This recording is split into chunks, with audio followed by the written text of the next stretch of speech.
paix à tous. Le texte que nous allons examiner aujourd'hui se trouve dans le livre de Matthieu. Laissez-moi le lire au chapitre 22, verset 32. « Moi, je suis le Dieu d'Abraham, le Dieu d'Isaac et le Dieu de Jacob. » Dieu n'est pas le Dieu des morts, mais des vivants. En relisant ce verset, nous remarquons qu'il mentionne deux points distincts. L'un étant le fait que Dieu a dit qu'il est le Dieu des personnes qui ont vécu il y a des milliers d'années, ont été enterrées et ont depuis longtemps disparu de cette terre. Le second étant qu'il affirme de qui il est le Dieu, qu'il est le Dieu de ceux qui vivent.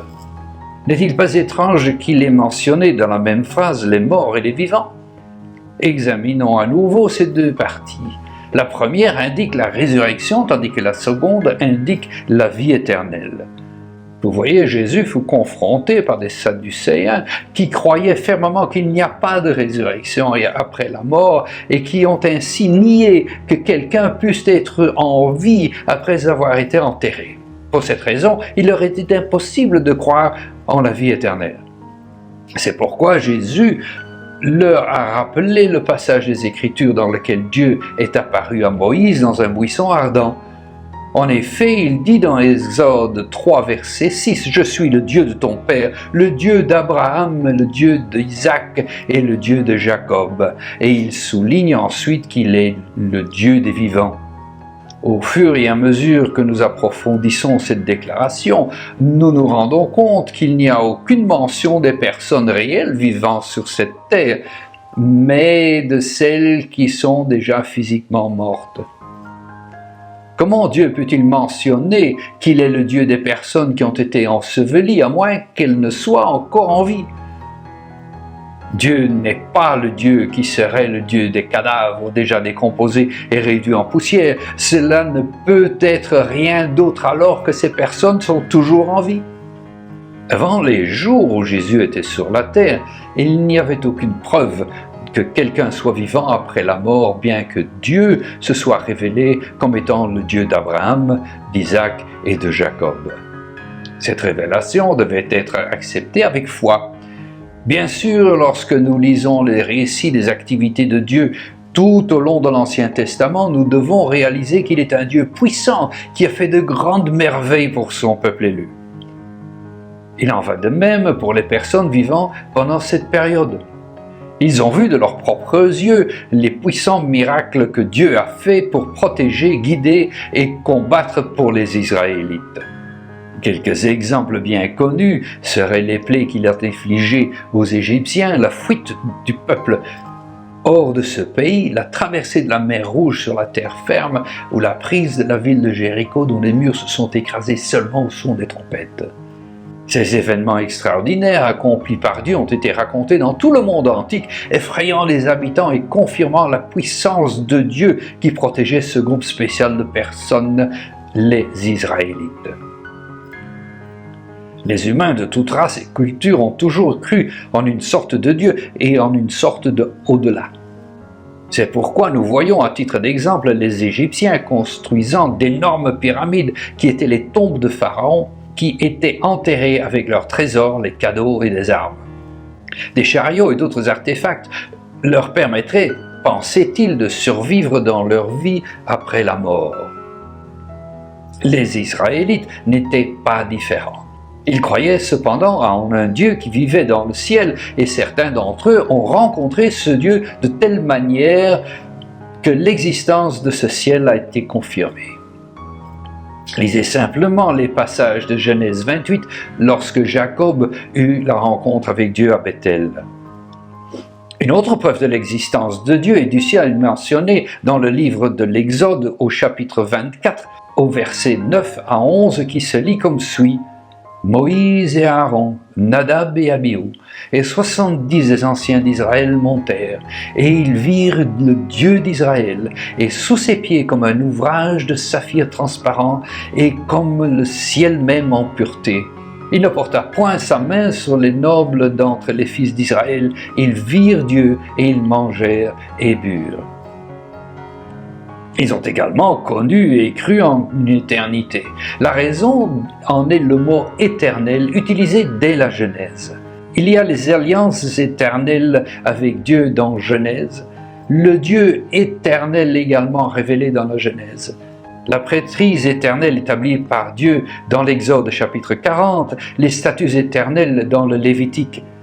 Les bras éternels de Dieu décrits comme un refuge dans Deutéronome chapitre 33, verset 27. Dans le psaume 100, Israël a chanté la miséricorde éternelle de Dieu. Sa justice éternelle confirmée dans le psaume 119, de même que ses témoignages. Ils ont également chanté une voix éternelle et un royaume éternel. Le prophète Ésaïe parle d'un Père éternel. Il dit que Dieu est une force éternelle. Il parle des pécheurs qui habiteront dans les flammes éternelles et des délivrés du Seigneur, c'est-à-dire ceux rachetés qui reviendront avec une joie éternelle. Il a également prophétisé qu'Israël sera sauvé dans le Seigneur avec un salut éternel, qu'il y aura des signes éternels qui ne seront jamais retranchés, et que l'étranger recevra un nom éternel. Le même prophète a mentionné que le Seigneur sera pour nous une lumière éternelle. D'un autre côté, le prophète Jérémie parle de Dieu comme un roi éternel, de confusion éternelle, et de reproches éternels, mais il mentionne aussi l'amour éternel. Pour cette raison, nous savons que les Israélites comprenaient perpétuel ou éternel. Pendant plus de 2000 ans, ils attendaient un nouveau royaume et un nouveau roi dont le règne dominerait et ne serait jamais détruit. Ils connaissaient donc déjà la résurrection. Il y avait cependant une secte de Juifs qui étaient des adeptes d'Antigonus Zacchaeus, qui étaient actifs plus de 280 ans avant la naissance de Jésus-Christ. Les Sadducéens, dont j'ai parlé plus tôt, et qui ne croyaient pas en une résurrection. Nous devons essayer de comprendre ce qu'est réellement une résurrection. C'est le résultat du passage de la mort à un état de vie. En d'autres termes, revivre.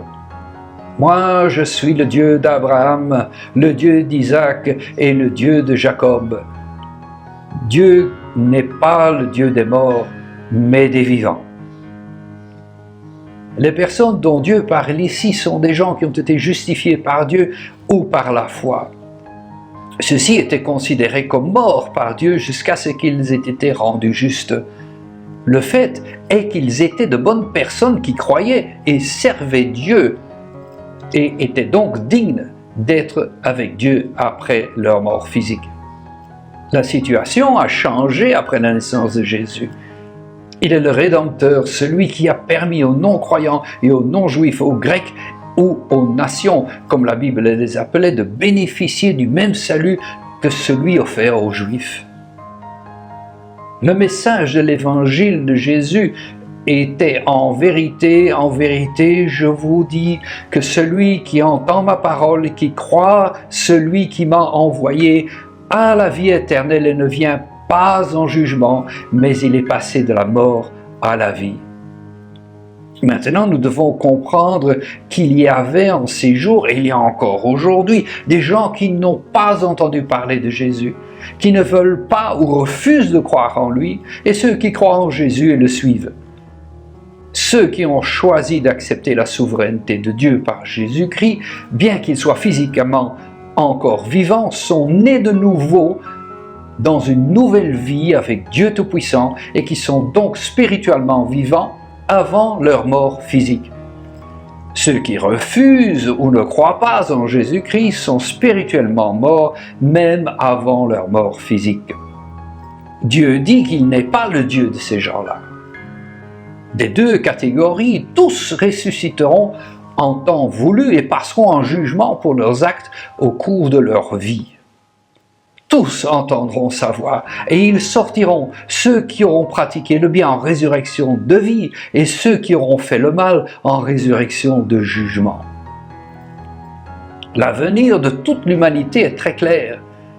Ceux qui croient et obéissent en Dieu Tout-Puissant, Créateur du ciel et de la terre, auront la vie éternelle.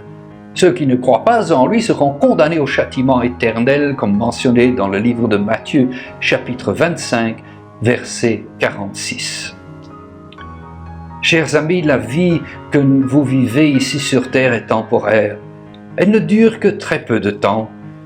Nous devons l'utiliser à bon escient.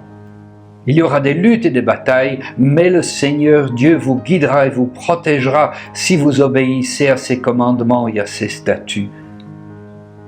Ils sont tous mentionnés dans sa parole écrite et la Bible. Assurez-vous de la lire afin que vous puissiez être fortifiés dans votre voyage vers votre demeure éternelle au ciel avec le Seigneur.